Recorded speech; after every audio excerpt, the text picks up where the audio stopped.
आपके पुराने से पुराना कोई ब्रेकअप हो, पुरानी से पुरानी, इससे लोग कैंसर तक ठीक कर रहे हैं। ओके। तो ब्रेकअप तो इतनी सी चीज है। मतलब जो चीज़ें, जो डिप्रेशन, जो इंसान अपने आप को ख़त्म करने तक की सिचुएशन, नौबत तक आ जाता है, वो प्यार ही नहीं है। मतलब उसको कंट्रोल किया जा सकता है। प्यार है तभी तो सर इंसान इस हद तक गुजरने के लिए तैयार हो जाता है। वो प्यार नहीं है, दैट इज कॉल्ड सेल्फिशनेस। नहीं, वो खुद अपनी जान दे रहा है इसमें। तो उससे ज्यादा बेवकूफ, उससे ज्यादा गधा, उससे ज्यादा सेल्फिश इंसान कोई नहीं है। तो वही तो हम आपसे जानना चाह रहे हैं सर। मुझे एक बात बताओ, छोटी सी बात बताना। आप किसी से प्यार करते हो, यानी कि आप उससे बदले में प्यार जब मांग रहे हो तो डिमांडिंग हो गए, तो ये तो गिव एंड टेक हो गया, ठीक है ना, लेने और देने का रिश्ता हो गया जो बाजार में चलता है। फिर भी चलो मैं आपकी बात मान लेता हूं, अगर मेरे रिश्ते से मेरा उससे नहीं बनी और मैंने अपने आप को नुकसान पहुंचा लिया या उसके नुकसान के बारे में सोचा, फिर प्यार कहाँ हुआ? वो प्यार वो होता है, वो है चाहे नहीं है, तो आप शिद्दत से लग जाओ और वो अचीव करके दिखाओ कि सामने वाला आपको गर्व महसूस किया मेरे साथ था ये।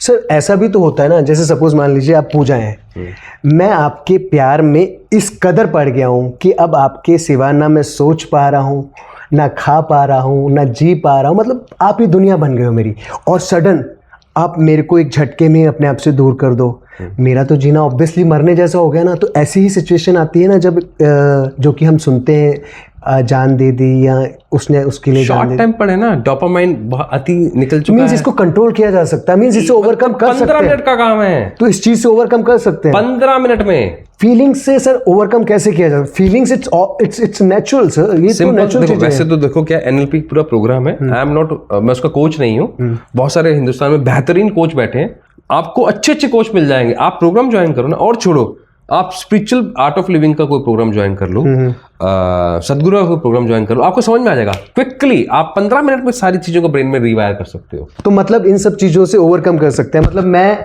पूजा से प्यार करता हूँ और पूजा ने मुझे छोड़ दिया, ऐसी हालत में जहां पर कि मैं टूट गया हूँ, इस सिचुएशन से मैं निकल सकता हूँ। 15 मिनट तो नहीं, मतलब निकल तो सकता है। 15 मिनट 16 मिनट सर ये मेरे को नहीं लगता प्रैक्टिकली शायद पॉसिबल होगा, पता नहीं, शायद आप जो सिखाएंगे, जो समझाएंगे उसके बाद तो हो जाए, वो मुझे उतनी नॉलेज नहीं है। बट प्रैक्टिकली आज का यूथ जो प्यार और इन सब चीज़ों में पड़ता है वो नहीं एक्चुअली निकल पाता, जो कि मैंने अपनी आंखों से देखा हुआ है।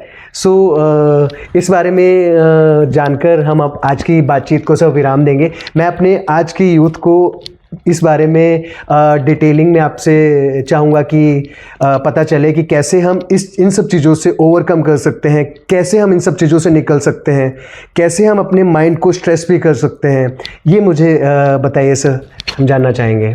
अगर आपको अपने माइंड को स्ट्रेस फ्री करना है तो मैं आपको सिर्फ 2 ही चीज़ें बोलूँगा जो यूरोप में स्कूल में सिखाई जा रही है। पहला है मेडिटेशन ऑफ ग्रेटिट्यूड। आपको आभार व्यक्त, जो हमारे मतलब हमारे भारत की चीज यूरोप में एक 3री क्लास के बच्चे को सिखाई जा रही है। ओके। आप इस लायक हैं कि आप यहाँ बैठकर एक कॉस्ट लगा रहे हैं स्टूडियो की, एडिटिंग की, तो भगवान ने आपको वो लायक बनाया है, आपने अपनी मेहनत से चाहे अचीव किया है, तो आप उसका आभार व्यक्त कीजिए। आपके सारी चीजें सलामत हैं, आप काम कर पा रहे हैं, तो अगर आप आभार व्यक्त करने का मेडिटेशन कर लेते हैं तो जिंदगी भर आपको नेगेटिविटी छू भी नहीं पाएगी।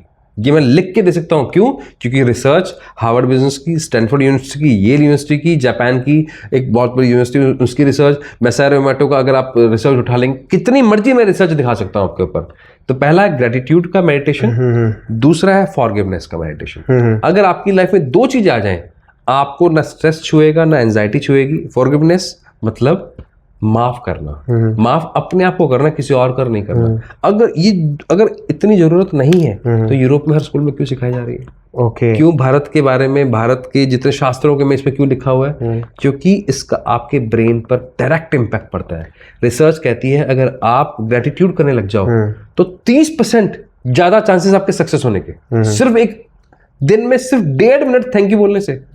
और स्टैनफोर्ड यूनिवर्सिटी रिसर्च बोलती है अगर आप सिर्फ माफ करने लग जाओ, मन में एक नेगेटिविटी हटा दो, तो आपके लगभग 70% ज्यादा चांसेस हैं अच्छी उम्र लेने के। तो क्या नुकसान है? मतलब कि ये जो एक बात होती है बीच में, रिवेंज वाली चीज को हम साइड रख दें, और जैसा कि आपने समझाया, बताया, उस चीज में हम आए तो हम काफ़ी हद तक ग्रो कर सकते हैं। रिवेंज में आपकी इंडस्ट्री का कारण रिवेंज का हमारे माइंड में बात आई, आपकी इंडस्ट्री इसके लिए दोषी है जी। बॉलीवुड में मुझे बताओ, एक भी फिल्म बताओ उसमें क्या होता है, एक विलन होता है, एक्टर को नुकसान पहुंचाता है, हीरो को। अब हीरो सारी अगले 2.5 घंटे तक क्या करता है, जब तक मैं रिवेंज नहीं ले लूंगा, बदला नहीं ले लूंगा, मेरे जीवन का जो मेन मकसद है वो पूरा नहीं होगा। तो हमारे दिमाग में बिठा दिया गया है कि रिवेंज लेना जरूरी है, जबकि ऐसा नहीं है। जैसा कि एक गाना भी है, ठुकरा के मेरा प्यार मेरा इंतकाम देखेगी। वो रिवेंज कंस्ट्रक्टिव था भाई। यहाँ वो कंस्ट्रक्टिव था, रिवेंज राइट। था। तो उस तरीके से भी रिवेंज में आप अपने लाइफ में बदलाव ला सकते हो। ओके सर, आज की बातचीत में बहुत अच्छा लगा।